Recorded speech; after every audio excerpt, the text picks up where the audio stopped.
You are listening to Offensive Lines with Marlon and Boyd. Small stakes NFL gambling for the average fan. Welcome to Offensive Lines. I'm Marlon. I'm sick. No, I'm Boyd. Sick Boyd. And Weren't you a character in Trainspotting? I actually have a radio voice now. It's the deepest. Dulcet. This is the deepest my voice has been in 48 years. Talk to me about Chopin, FM guy.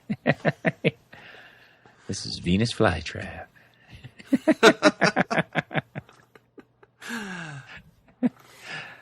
So,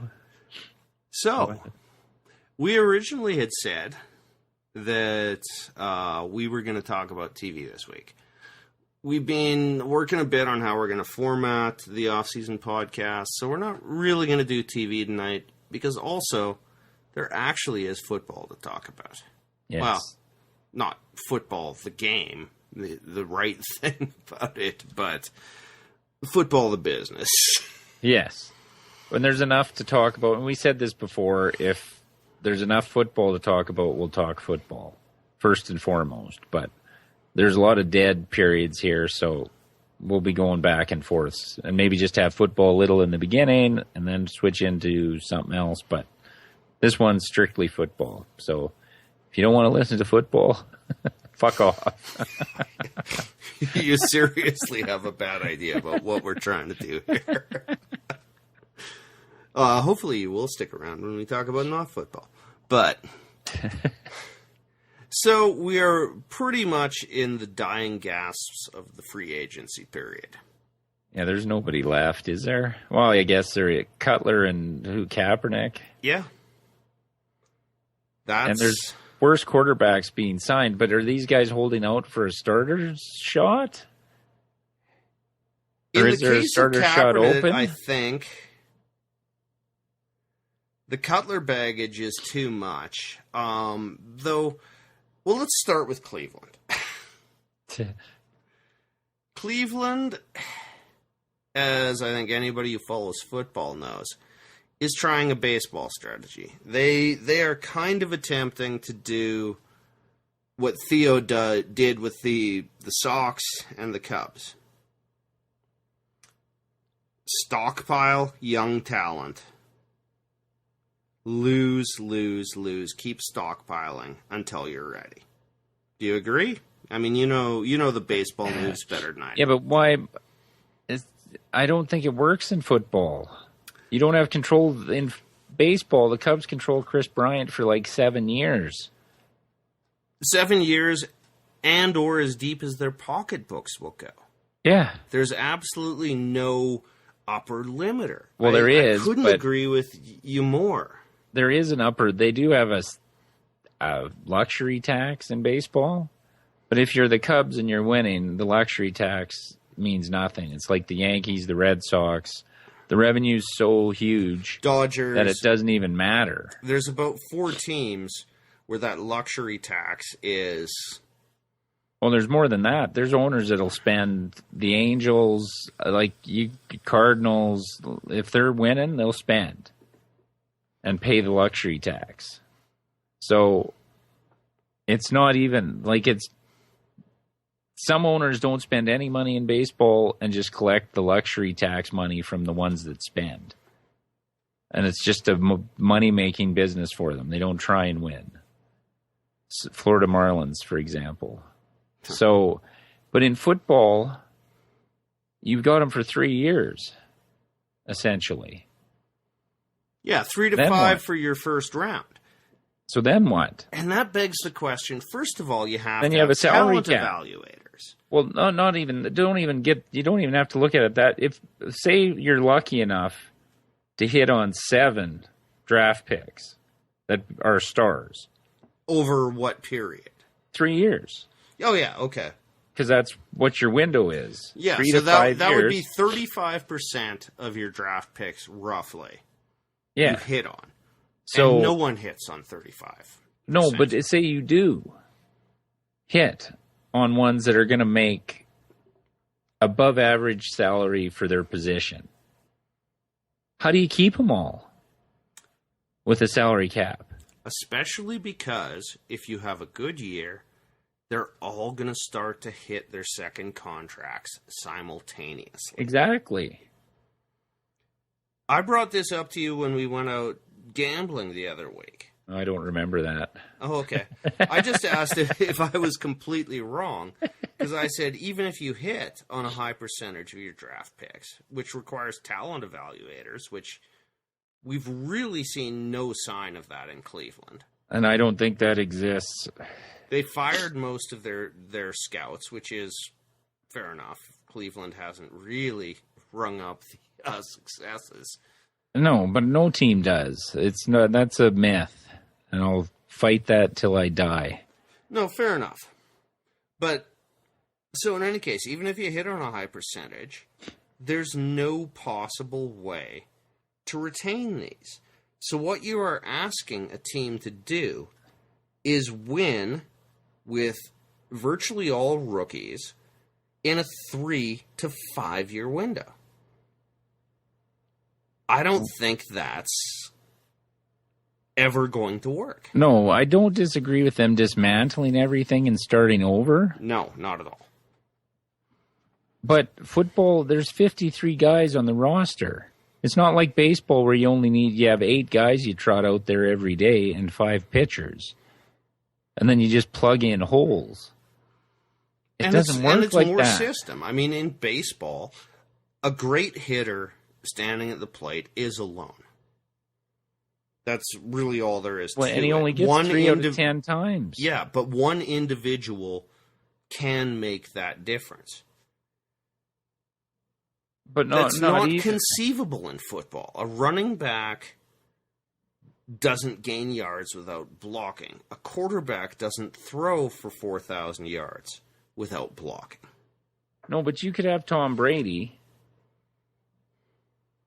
and no defense, and you've got Peyton Manning's career. Perfect example of trying to build a team on one side of the ball, or with a different strategy than spending money on equal sides of the football, on defense and offense. The Colts spent all their money on a running back, 2 wide receivers, and a quarterback, a good center. They had a decent offensive line when Manning was there. Saturday was a good center. In football, they had a good tight end, and then their defense was loaded up with 3rd and 4th round picks, and it showed when they had to play the good teams. It's great being a regular season 14-0 every year, but when you only have one Super Bowl to show for it, nobody's going to remember those Colts teams as great teams. When Manning was there, they won 1 fucking Super Bowl. That was it. And his second Super Bowl was defense. Yes. Almost entirely. But how Cleveland... to go to the baseball problems as well, there is no place like the minor leagues that you can stash and develop these players. No. And they draft if you 80 feel rounds 11 in baseball. Rookies in football, I don't give a fuck who they are. You could have, Reggie White, Joe Montana, Jerry Rice, all spread over the field. But that team as rookies is not going to do well. Well, not as rookies, but in year 2 and 3 they would. But you don't get how many. Go through the first round of last year's draft and see how many guys made an impact. There's not many. Yeah, you get. No, there was Dak, Jalen Ramsey. There was Joey Bosa, Prescott, and Elliott. But Prescott was not a first rounder. No, but I'm just saying. But of rookies that were any good. Oh yeah. Derrick Henry was okay with the Titans. But you don't get a lot of impact players outside of the top 5 to 7 draft picks. And like locks, and they still don't have a quarterback. They don't have a quarterback. Nothing at all. And I do believe, actually, veteran leadership is important on a team. But see, they're trying to start from the ground up, like with these young guys, to be that nucleus going forward, to be the veterans when they're ready to win. and create a culture from the ground up, which I don't disagree with. I'm for if you're like the Titans were shit and they tore it down last year. Tore it down. Remade the whole fucking team except for the secondary, and that killed us.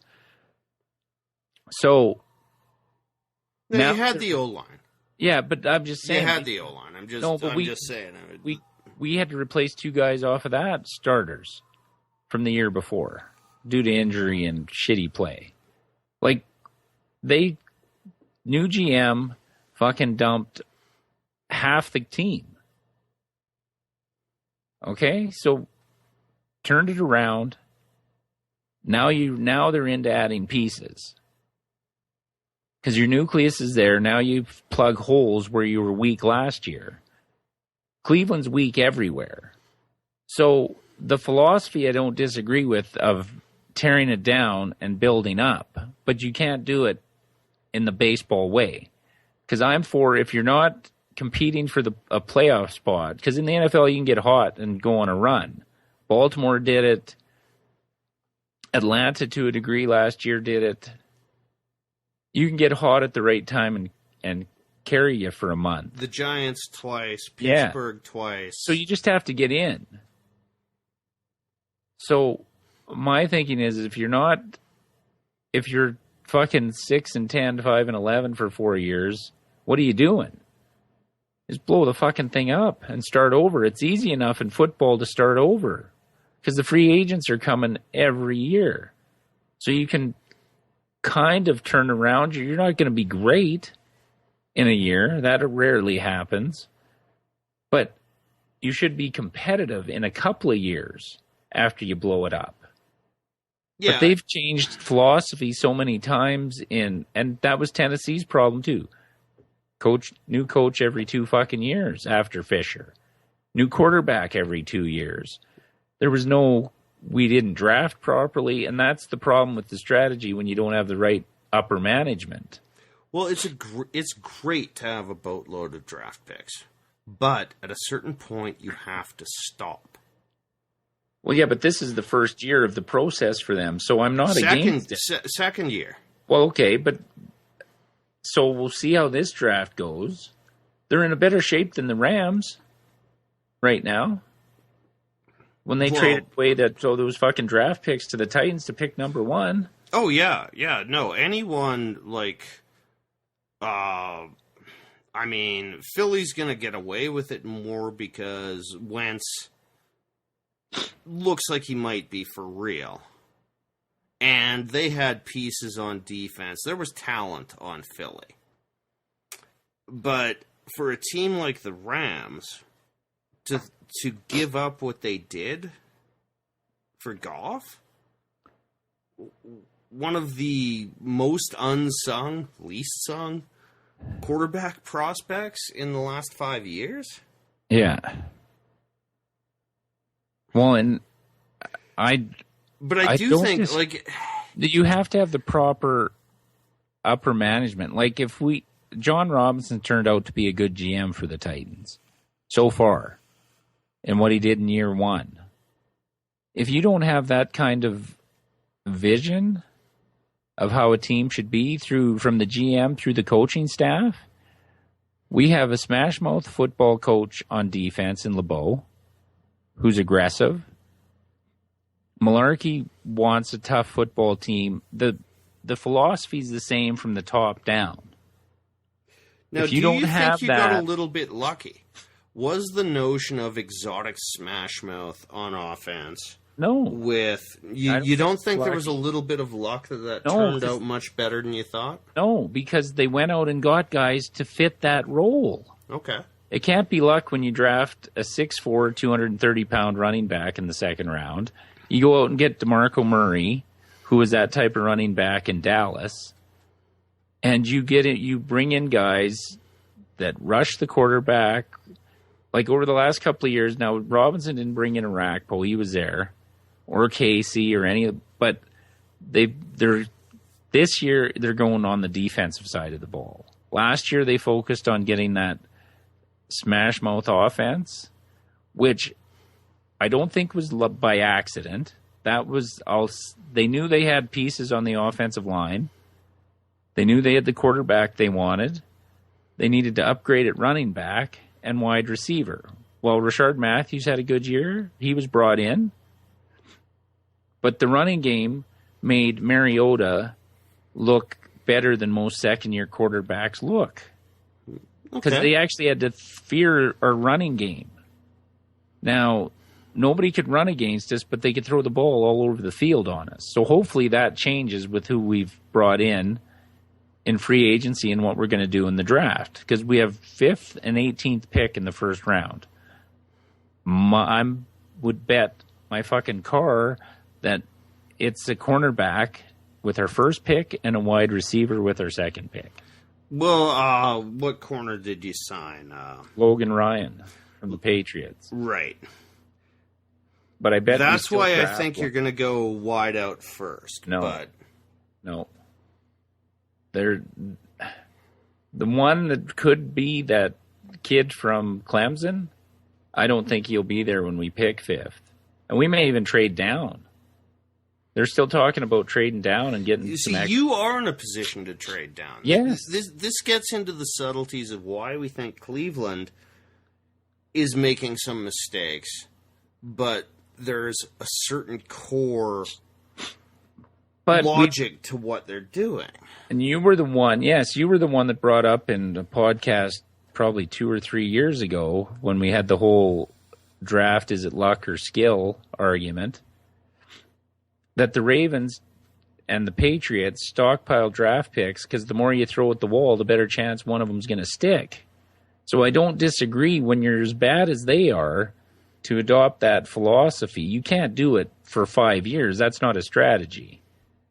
But for 2 or 3 years to build your base and create a culture, I'm not totally against it because nothing else they've tried has worked. As long as their front office is strong and gets a chance to see it through, that's the other thing to be seen in Cleveland because they fire coaches faster than the Titans did. Oh, yeah. When Hazlitt, the owner, came in and said, I was a minority owner in Pittsburgh and I've seen what continuity does. And now I think there have been more coaches than years he's been owner. Pretty much. Which is pretty remarkable. Now, if they put Hugh Jackson in the position of, say, Marv Lewis and gave him 10 years to work with it, if he's as good as a coach as his reputation says, maybe. But I still think you can overstock on your draft picks in one period because it's going to be unsustainable for the team to keep them after 3 to 5 years. No, but at least they have to start. They won't get free agents in Cleveland until they start to win. It's like Canadian hockey teams. They can only they can't get free agents. They have to trade for talent. This is where Cleveland's at right now. Nobody's going there on their own unless it's a last resort or they overpay. So why fucking mortgage everything for these fucking aging veteran free agents? I would rather see them go. If I was a Browns fan, I would rather see them do what they're doing than just try stopgap for a year and then you're just to make the playoffs a year or two and then you're back to shit for a decade. Okay. Try this because nothing else they've tried has worked. The first piece they need is a quarterback. Obviously. Can I give you one exception to that? They hit a gem in Pryor last year. Wouldn't that be the kind of guy, because you have cap room out your ass? Yeah, but did he not sign there because they didn't want him or they didn't offer him what he wanted? Then I would have offered him what he wanted. No, but that's where it's wrong. That's where I think they get off course. You can't if your goal is to... You could pay him top wide receiver one money you don't not have it hurt you in any way with their cap situation Marlon, and their current draft. Here, look at what he got. The Browns were fair in what he got a 1-year deal in Washington. 1 year. Full of incentives. I don't think the Browns were wrong in their assessment of him.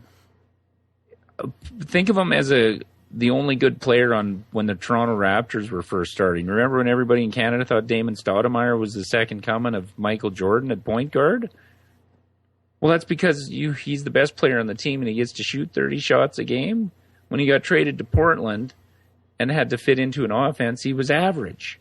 That's Terrell Pryor. Okay, why did he want out of there so bad? Like, I still think that that's a piece. If you're going to get lucky, if you're going to throw wild cards on the deck like they did with Griffin, you know, if you're going to do stuff like that, you actually get a success.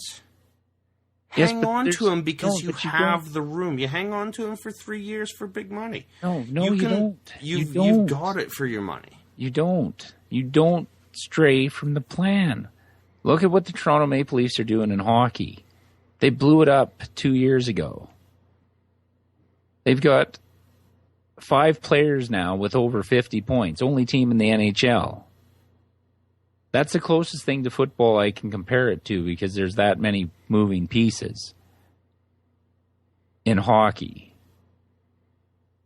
They're doing it the right way. They didn't go out and sign goofy free agent deals that lock you into somebody when you don't want him long term. And if the demand was there for Terrell Pryor to pay him big money, somebody would have.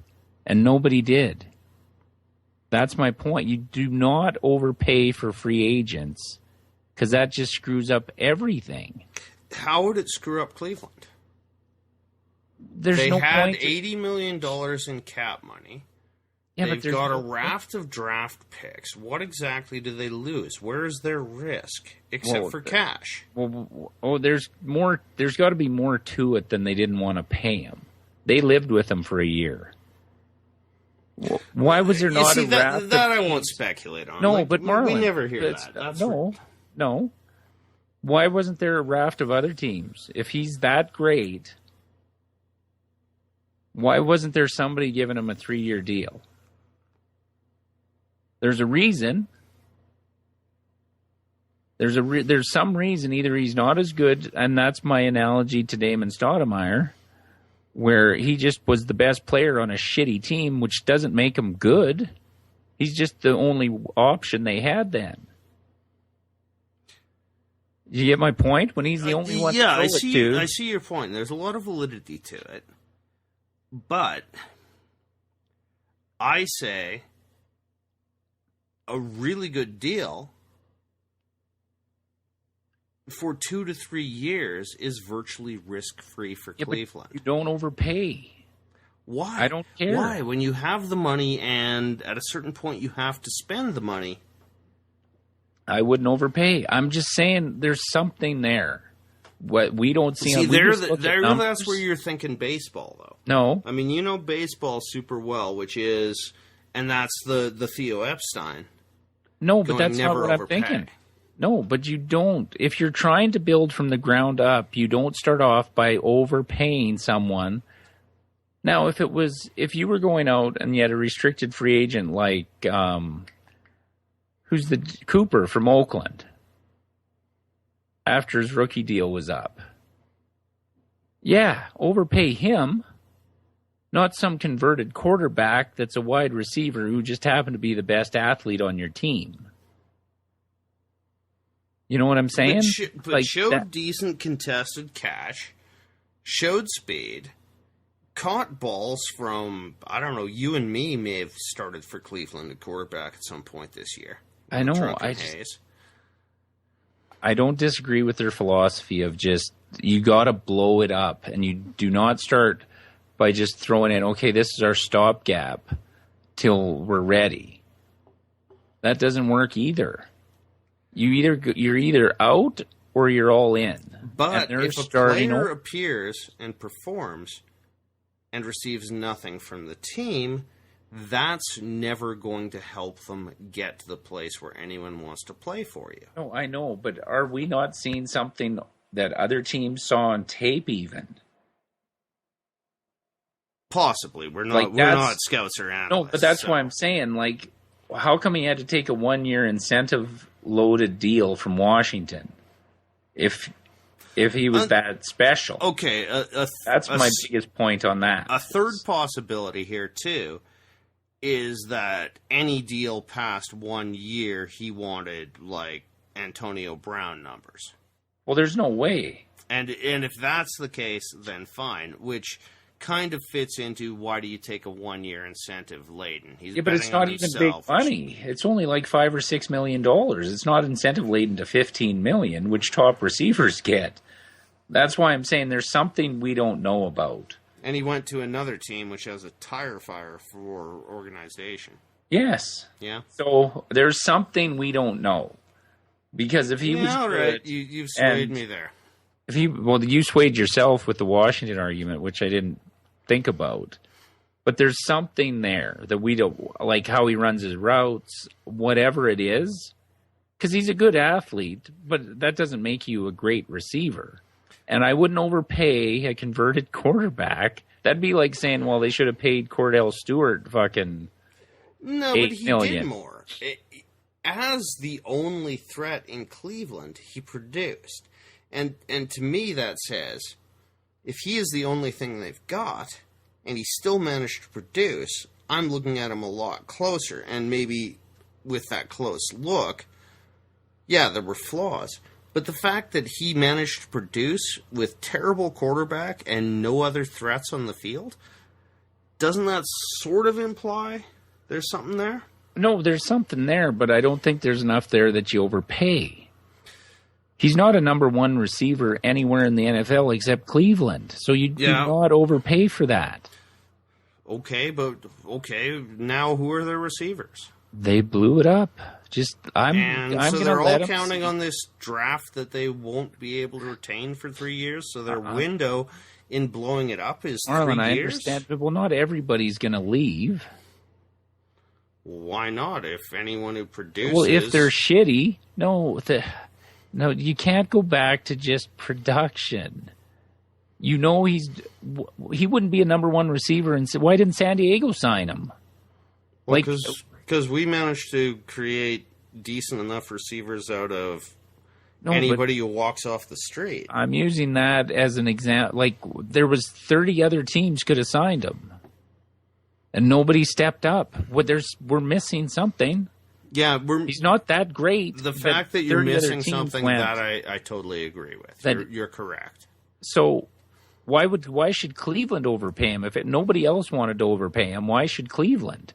If you want to clean up the mess that's been there for 20 years and start by cleaning it up by overpaying somebody that nobody else would have overpaid, that to me is dumb management. And that's why I like that they didn't overpay to keep him, because it shows me that they're trying to have some constraint and not panic.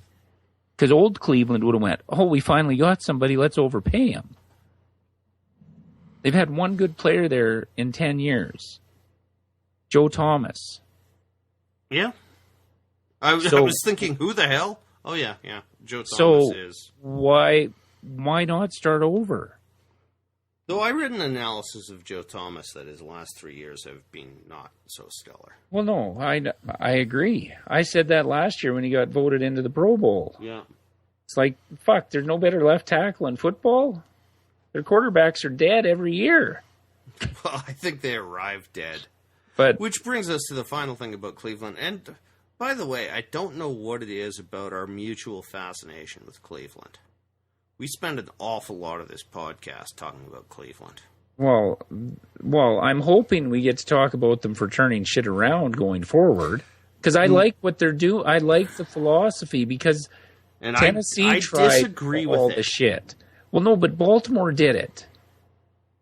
They went through, when Ozzie Newsome first got there, they had to dismantle a Super Bowl winning team. And they did it with draft picks. Oh, and I Ozzie agree Newsome with that, but... And Cleveland has to start somewhere. Every regime in Cleveland before now has stunk.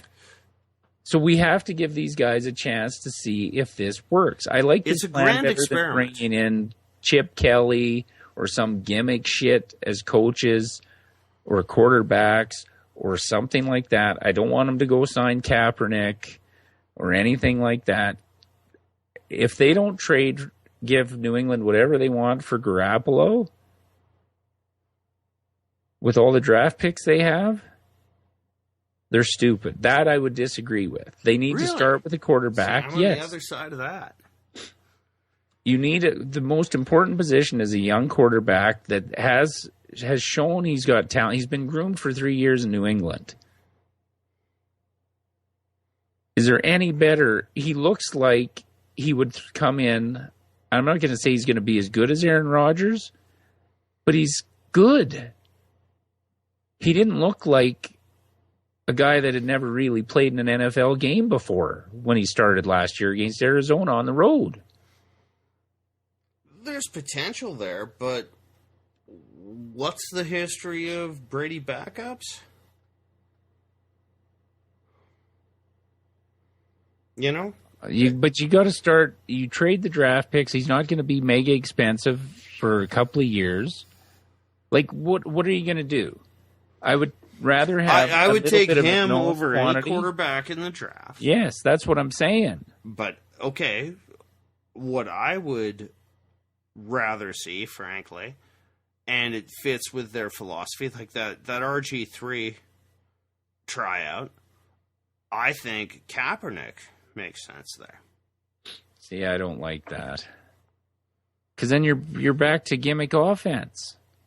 How are you going to have your draft picks at wide receiver learn how to play receiver in the NFL when they're just running around like it's Sandlot? Do you think they have any concept or interest in actually trotting out Osweiler for a year? Everyone assumed they'd cut him. But if they're in a holding pattern, yeah, if they can get the deal done for Garoppolo, they'll cut Osweiler. If not, I could see him keep him for a year. I'd rather take him than Kaepernick. At least you're running a pro style offense. Actually, that's not insane to me. At least you can teach your receivers how to work in a real offense. And not just the read option, one look and fucking let her go. See, signing Kaepernick would be something the old Browns would do. So I'm hoping. Yeah. I'm hoping. Or bring in Cutler or somebody like that. That's what the old Browns would do. I'm hoping they go forward and go, we've stockpiled all these draft picks. Now we have collateral to trade. And now we go get Garoppolo. I would rather take someone that's a pocket passer, showing some potential. You've got tape on him, better than college tape. Of looking for some guy in the draft that you got to groom for 3 years. New England's already paid him to do that. Go get him. You can plug him in and see how he does. It's better than any quarterback option out there right now. So I like what Cleveland's doing because I think when you have no pieces, I don't think when you have no pieces, if by what's your philosophy option? You're always playing for a championship, I do not see this strategy as being a sustainable team building strategy. Well, you can't do it every 3 years, but if you get that in 3 years worth of drafting, if you get 8 or 10 guys that are going to stick. And are serviceable, and you'll probably get more than that, like with special teamers and all that. But you're not going to be able to keep roster. Them. Well, you can't. Fucking Seattle did it, won a Super Bowl with free agents left and right, undrafted free agents, and they couldn't keep them either. So what? A strategy is a strategy. That's a good example. A strategy is a strategy, but you have to have a vision and fucking let them follow through with it. The problem is when you have a vision for a year or a year and a half, like we had with fucking Numbnuts and went back to San Diego as offensive coordinator, Wisenhunt, and then you fire him and you bring in another one.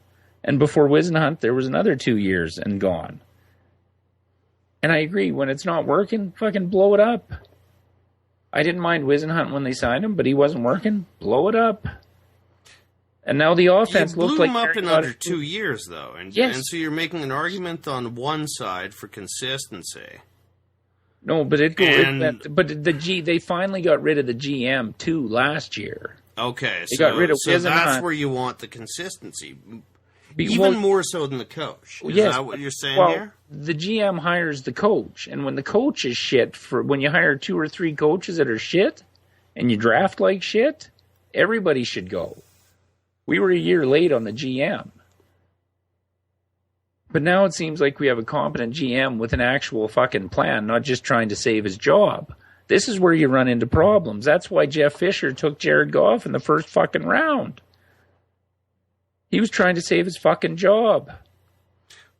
Well, Jeff Fisher didn't take him. Like, who the hell was the GM? Well, Fisher was involved, I guarantee, in that. Yeah, but okay. So, did they get rid of their GM too as the Rams? Because they look like the worst team in the league to me. Yeah, they have no plan. That's why Cleveland, if they let them stick with this, that's the worst part of a lot of it. As long as I said this before, as long as the front office is strong, it has to start there. Okay. Because if the front office is shitty, they're going to hire shitty people. You have to get the front office right first to execute the plan. That's why I like what Tennessee's doing. Because Robinson has a plan, and he went out and executed the first part of it to change the identity of their offense. They still threw for 4,000 yards last year, but they ran the ball and had a tough offensive line. Now we're going to focus on... Okay, that's a surprising number to me. Now we're going to focus on the defensive side of the ball, and special teams. If you look at who we signed as free agents, it's special teamers. We signed, let's see. Well, a bunch of these were our own. Signed a safety from the Jaguars, a safety from the Raiders, linebacker from the Raiders, who are special teamers. Signed Logan Ryan from the Patriots. Sylvester Williams from the Broncos, a nose tackle. Eric Weems, who is one of your dudes in San Diego, I believe. Special teamer, yeah. But we've added 3 pieces on special teams that'll be backup at linebacker and safety. And we've signed an offensive lineman for depth from the Saints. So I like what we're doing. He has a plan. Now he's going to fill in the holes on the defensive side. You can't do it all in 1 year. No. So if Cleveland can hit on 8 to 10 guys that don't have to be starters, but are contributors, that's the base. And then you can fill in around there. Then you have something to fill in around. What if you went out in free agency as Cleveland? What would you say I'm focusing on? There's nothing to focus on. You couldn't go, oh, we need to plug a couple of leaks at offensive line and a safety. They need the whole fucking team.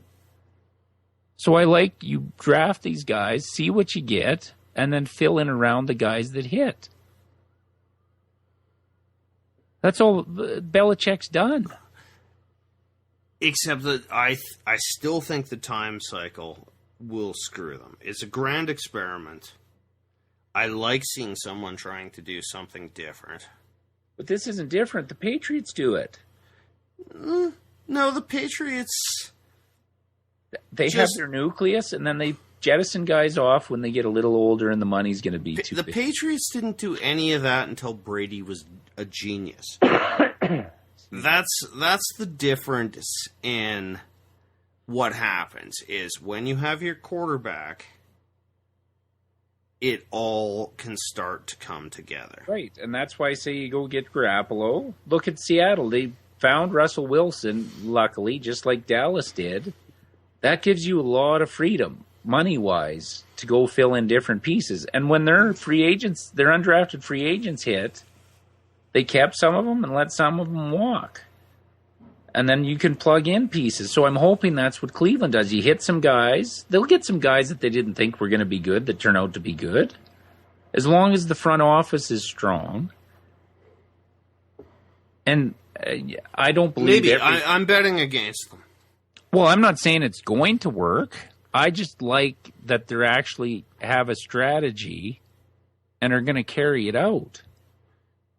and see if it works. Thus far, they're going to carry it out. Yes, it starts from ownership. If the ownership's going to and the guy proves he's competent, at a certain point, they have to actually draft someone.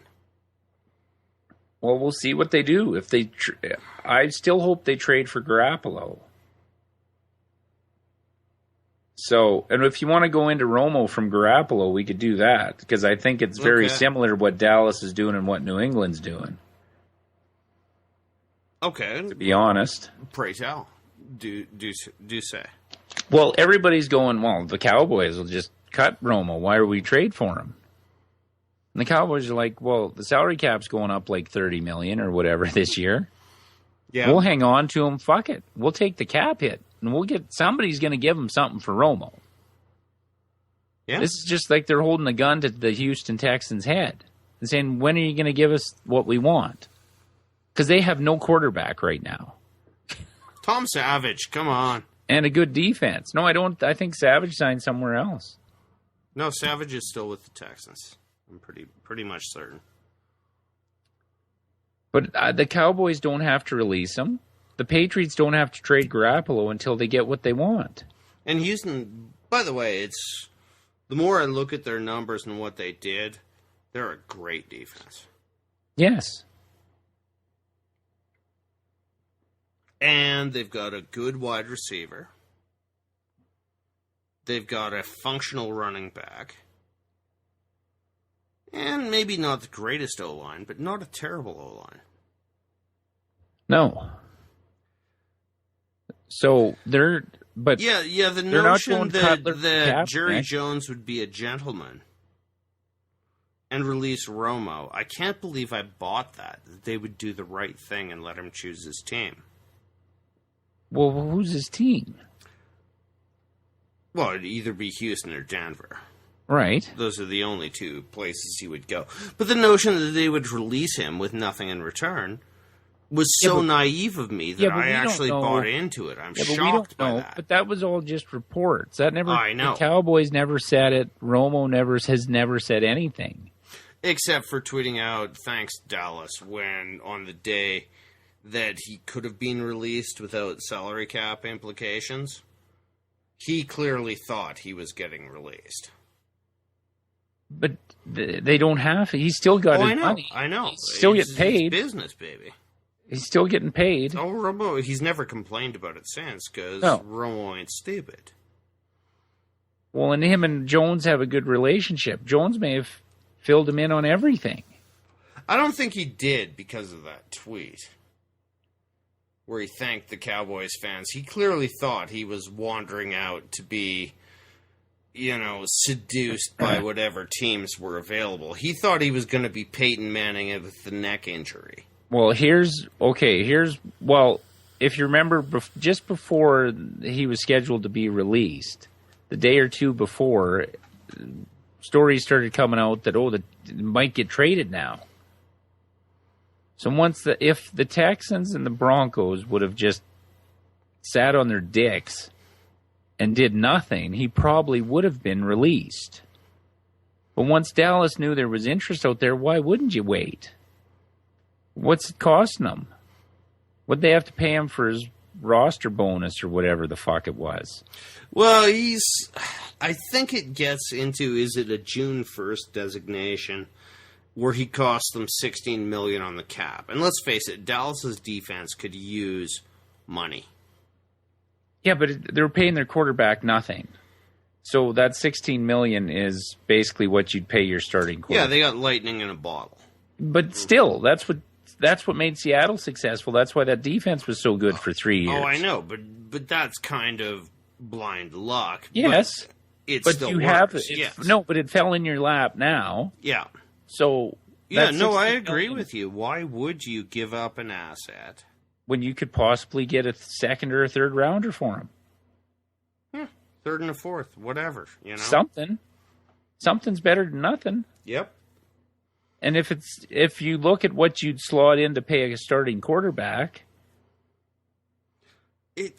look at what you pay a backup quarterback now. No, but if you had to pay Romo $16 million to trade him, If you the fucking Osweiler's going to get paid 17 this year. Oh, I know That's what I meant. I think we're on the same page here. I'm just going. Or any of the top flight quarterbacks in Romo's in the top 10 quarterbacks in football are all making $20 million.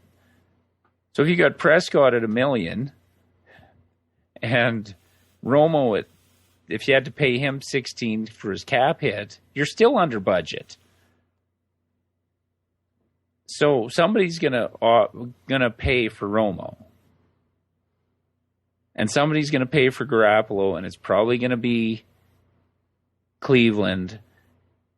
And the closer you get to draft day is when these deals get done. Just like in hockey, it all happens. It's just like negotiations in anything. The closer you get to D-Day, that's when people start to move off their position. Yeah, there's draft, and there's also, I believe it is the June 1st. Yeah. When a whole bunch of money gets guaranteed. So, I don't blame Dallas for hanging on to him. I don't at all. And Romo's not missing out on any, like, OTAs or learning a system or fuck all. They can't go in and do any work anyway now. It's not like back in the old days when you fucking released, you just go into the facility and start working. They have all those rules in place now that you can't fucking be anywhere near the facility except when they say you can, because they negotiated that in themselves. That actually fucked them. Because there's no, I don't have to be a gentleman and release you so you can fucking learn your new offense, because you can't go in there till fucking May anyway. It doesn't fucking matter anymore. Yeah. So, I have no problem with that. And New England's doing the same thing Jerry Jones is doing. They're in no hurry to trade Garoppolo. If he has to stay in New England this year, they'll keep him. Yeah. And New England's plenty active. Everyone's so excited about Brandon Cooks. It's like... We'll see. Jesus, you're just a glass half empty guy tonight. I am. It's generally my life. Shouldn't that be me? I'm the one that's sick. I'm sick of life. Although and you brought up a point before the podcast that there's some aggregate salary cap number every 4 years that you have to meet. Or is it I don't know how it works. Years? Is it just once every 4 years you have to hit that number? It's something over the 4-year period. And I read briefly that the last time New England spent money in free agency was in the first year of this 4-year period. New England's management are fucking brilliant. I don't think anyone would dispute that. If they are suddenly acquiring people here in the first year of the new 4-year period, vis-a-vis the salary cap floor, there is some advantage to it. Yeah, but they're still doing business as usual because they might trade Malcolm Butler. Like, everybody's focusing on additions, but... Like Malcolm Butler, they might trade him. Does it make you nervous that you picked up a Patriots? No. Okay. Not at all, because he's not old. So no, when they let guys go like McGinnis, and when he went to Cleveland, and the fat dude from the Texans, I don't want those guys. Though he's playing pretty well for the Texans. Yeah, but I don't want old, washed-up Patriots. I gotta see how old Logan Ryan is. Just out of curiosity. He's got to be, what, mid to late 20s? I would say late 20s. I'm going to call him 28. Yeah, 5 years maybe. 26. Ooh. Well, then you gotta like wonder. The Patriots have this aura now that any deal involving a Patriot, you assume the other side got screwed. They're fucking brilliant. No, well, just because they just didn't want to pay him. Yeah, but I mean, they've got the room too. Like, it's tremendous. And we used to make the argument that it was because Brady took less, but honestly, means fuck all. Quarterback money, the increase in the salary caps means that what you pay your quarterback doesn't mean fuck all. Yeah. That has changed in the last 3 years, would you say? Yeah. In and around there. It doesn't really matter anymore. But speaking of the Patriots, and we're coming up, we're at about 50 minutes. Okay. Did you want to say anything about the Chargers in free agency? I don't like Russell Okung. But mind you, I don't know if his terrible season in Denver last year was related to the fact that he negotiated his own deal, signed it, and then everyone just called him the stupidest asshole in the world. No, that whole offensive line was shit. So can you judge him based on that?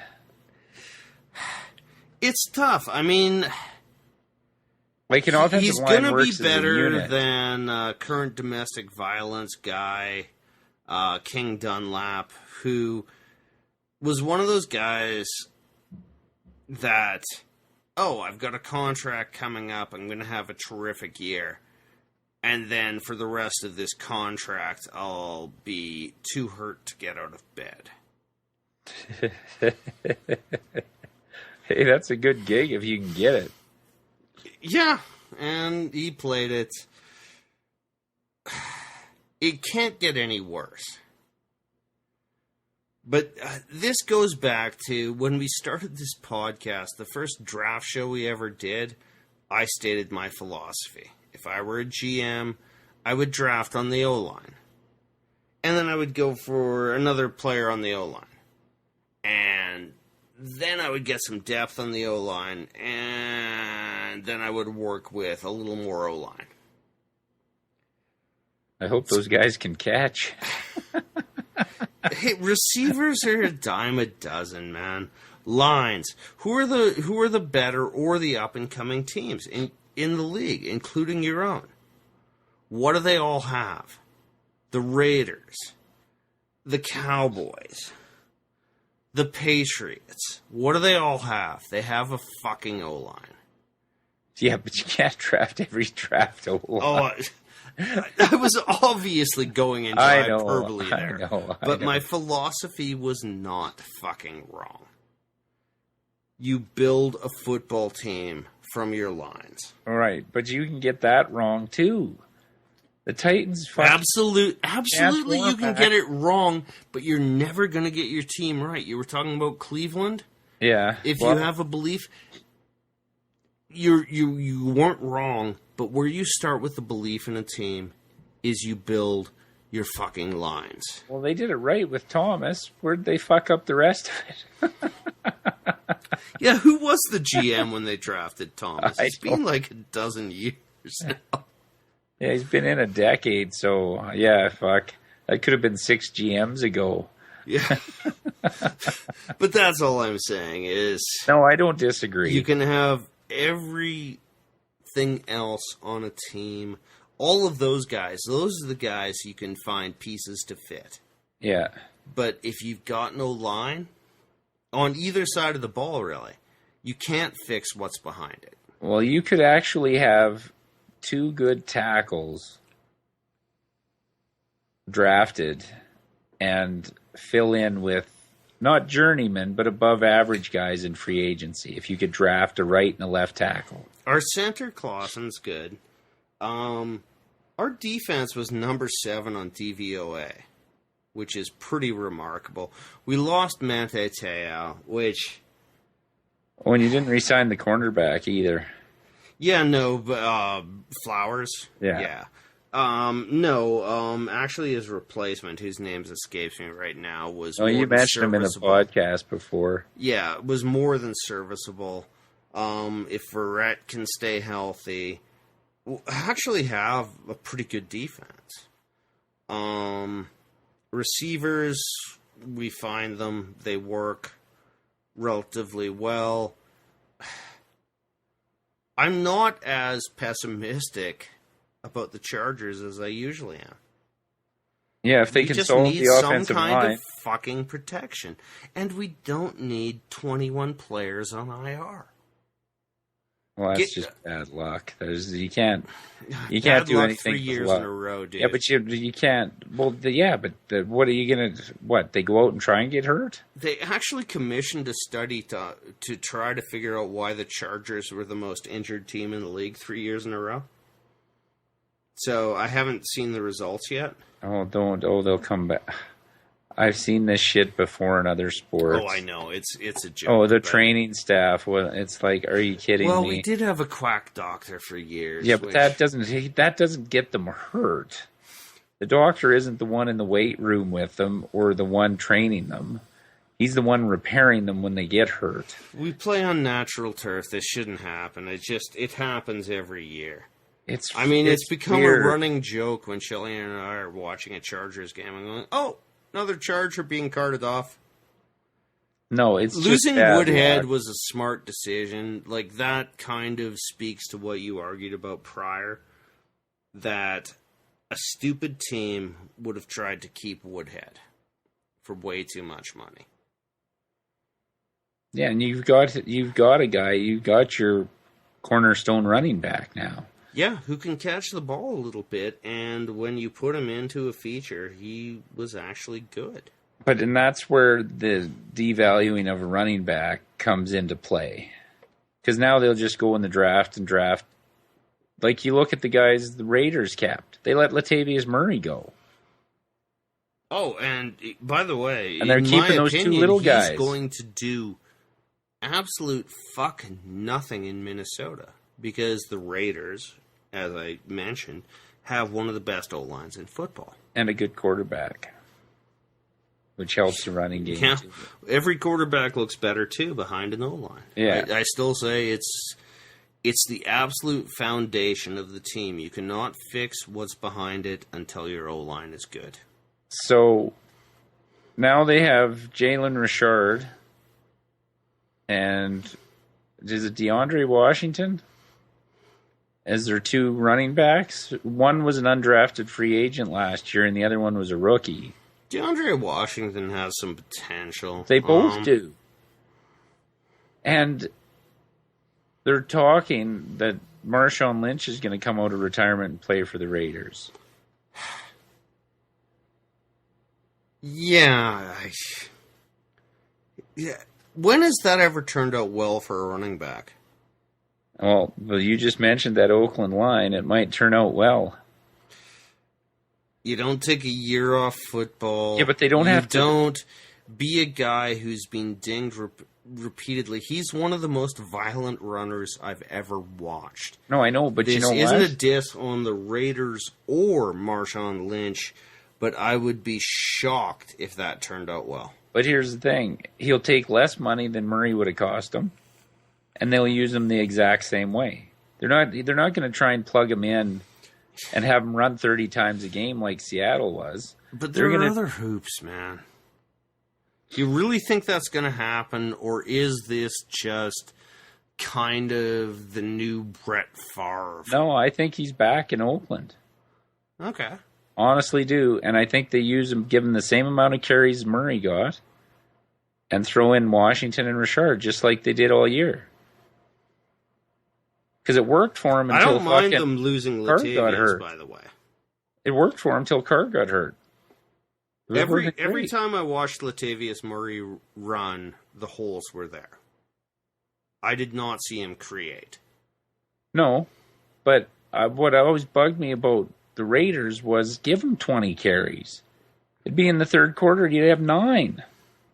It's like, well, there's no running back in football can get any momentum going with 9 carries. That's what I don't understand in the whole philosophy shift in running backs. Is they always used to tell me that they need 20 carries just to get warmed up. And now no backs get 20 carries. Well, I'm going to pat ourselves on the back here one more time and say we were probably the only people alive who said the Titans might be on to something. With 2 big power backs and a big O-line coming into last year. Everyone else was just mocking Exotic Smash Mouth. And in our preseason, we just said, is that necessarily the worst idea? Well, no, when every defense is going smaller and quicker to deal with 5 wide, 4 wide, and a tight end, I don't mind it. What, like... Is it sustainable? No, because people will figure out how to deal with it, but you've got to zig when others zag. Well, that's... The copycat league leads to copycat 8-8 records. Well, no, but that high-octane offense isn't sustainable either for wins. It worked for New Orleans once. We already know how many times... Worked for Indy once. Yeah. But look at what New Orleans is doing now. Yeah, they're putting up 35, but they can't stop anybody. Yeah. And they don't change their philosophy on offense to try and run out clock. When your defense is horrible, you're supposed to keep your offense on the field. And they're still trying to put up video game numbers on offense. Well, the defense has given up just as much. And they've got 2 good running backs. I don't know, dude. That's what I'm saying. Like, what's the philosophy of a team? Let's just talk about the Super Bowl here too. How did Atlanta lose that game? By not handing the ball off 3 more times. Well, not having the confidence in them to do it. 3 more times. That's all they had to do. At any point in that game, they hand the ball off 3 more times instead of dropping Matt Ryan back to pass. Well, and remember before the Super Bowl, game. When we talked about maybe Atlanta would go off script and run the ball? And that first drive, I thought, they're going to fucking do it. And then they just went away from it. Had total success second drive they got the touchdown, wasn't it? Yeah. Yeah. Second drive, they run the ball. Fucking... what's his nuts? What's their starter? I had him on my Freeman. He's got like 70 yards in the first quarter. And he finishes with like 85. Or something ridiculous. It made no sense.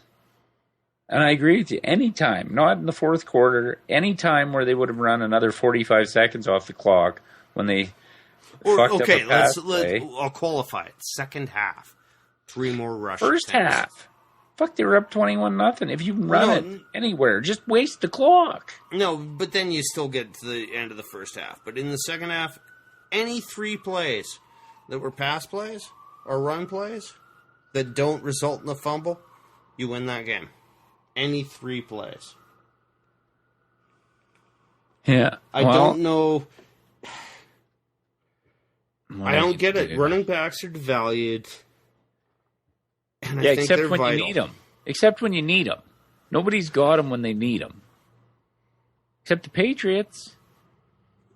I look at poor fucking Melvin Gordon with the Chargers, and I'm just going, you are getting 3.6 yards per carry out of a 1.8 yard hole. You're really good. And you're going to make fuck all in your career. No, but... relative to other people. I feel terrible for him. But here's how. If you want to look and go, there's so many comebacks now in football and everything, these fantastic finishes, it's because nobody can fucking run out the clock. They can't run the fucking ball. All the offensive lines are built for pass protection. That's why I don't mind what Tennessee's doing. I don't mind what Dallas is doing. It's the philosophy of the coaches. That's what I'm saying, though. It's copycat, and these teams that are going against it are going to have success. Yeah. Dak Prescott he's a good quarterback, but the threat of the running game helps a quarterback out a fuck of a lot. He's a fine quarterback. I'll give it that sort of snarky fine. No, but we haven't seen him with the exception of that Eagles comeback game. Oh, that Really playoff game, he was pretty good too, coming back. But they ended up losing to Green Bay. But yeah, no, I'm not saying he's bad, but he's fine because he doesn't have to do much because of the threat of the rest. And this kind of relates back to why I say the baseball philosophy will not work because it's not individual. Ultimately, the football side has to win against the other side. No, I know, but if they go, like you're saying, O-line, if they get Garoppolo, I'll be happy with that move. I don't want to see him sign some veteran stopgap. If they can get Garoppolo out of New England, which I think they will, the New England's just holding out for the right price, and they draft offensive line and do stuff like that and don't go for flashy, or we're going to get the wide receiver before we have the quarterback kind of shit, or before we have the offensive line. It's like getting a tit job before you get your nose done. It's pointless. So, wow, that was just so crass. Isn't that deep?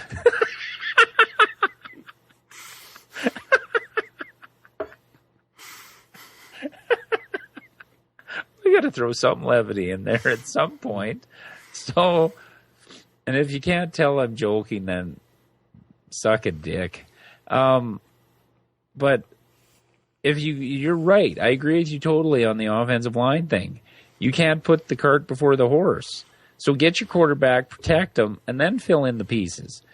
Concentrate, have a strategy. If I see Cleveland with a clear strategy in the draft and what they do to fill in around those pieces, I'll give them an A. Because you have to, just saying you have a strategy doesn't mean anything until you actually carry it out. Yeah. No, I agree with that. So that's sort of my take on the Chargers. It's not terrible, but it's better than what the Rams are doing. Yeah, and you'll be sold out every game this year. Yeah, again, I think I might have brought it up. I considered going to see him in that soccer stadium. I thought that would be fun. Wow, the money. Yeah. No, that was my joke at their small stadium. Yeah. Hey, do we need these giant stadiums? Well, that's a different argument, which I'd like to have. Yes, they do. Why? They're like, okay, we were talking about Chuck Berry before It's 3% of their revenue. I know. We were talking about Chuck Berry before the podcast and how he liked to collect his money. That's what NFL owners are like. They just open up their briefcase and dump the fucking ticket money in it. Well, as long as someone else is paying for it, I guess. But the notion that football, which is much better on television than live. Yeah, but you say we don't need them. There's 80,000 in Kansas City, 100,000 in Dallas. Like, come on. Smaller stadiums, higher ticket price, scarcity increases value. No, they'll never do it. No, they won't because they're, I don't know, you saw Goodell's plans for shortening the game today. But I don't care about that. These people are fucking idiots. No, but look at what the Yankees did. They overpriced their tickets because everybody was paying good money to get in to see them in the old Yankee Stadium. So they built out more luxury seats behind home plate. Watch a Yankee game on TV; they're half fucking empty. So don't tell me scarcity increases demand. That wasn't scarcity. That was overpricing. If Yankee Stadium was 40,000 people, and it's only 50. Couldn't buy a ticket. It's only 50. Oh, really? And they're not paying for that. Okay. So it's not going to work. That doesn't work, is my point. They Fair put enough. in more because they thought, people would pay that to come because it's the Yankees. And we took out regular seats for regular people. We took out seats that might be $300 to put in seats that are $2,500. And nobody's paying $2,500. Well, that warms my heart. See, now you're taking me to glass half full. No, in a one-off thing. Yeah, in a 30,000 seat stadium when there's 80,000 people want to go to a game. Yes. If the tickets are 300, they'll pay 300. They're not going to pay 1,500. No, but that's when the ticket sells it. It's the scarcity which feeds the frenzy. No, but you know what? I think even more. If you keep your tickets you know what scarcity cheap, does? because it means no. What Scarcity you do is you make the increases tickets scalping. reasonably priced. Yes. No, but is the tickets scalping don't go to bad? anybody. But yes. is scalping bad? Yes. Really? Well, okay, so you want every seat to be sold to ticket brokers, and then you pay 10 times the amount? No, everyone with an address, you sell out but they 100%. Don't do it. Well, yes, so you change your paradigm there. No, but who? The teams don't do it. The teams sell to the brokers.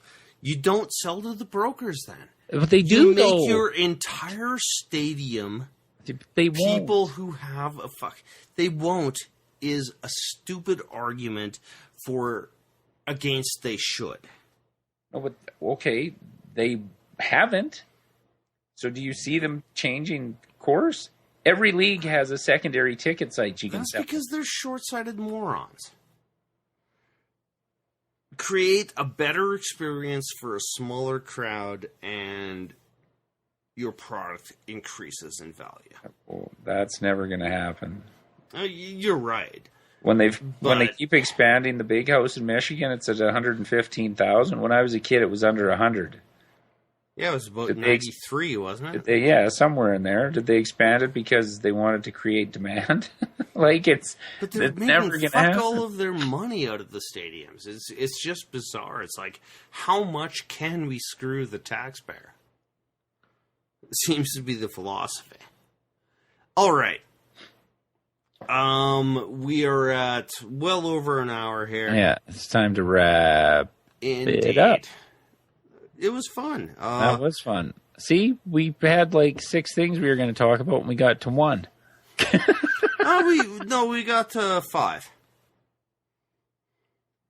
Well, it was basically Cleveland free agency and Titans Chargers. But 3 of those were, 2 of those were basically one and the same. Okay, that's a dissection for later.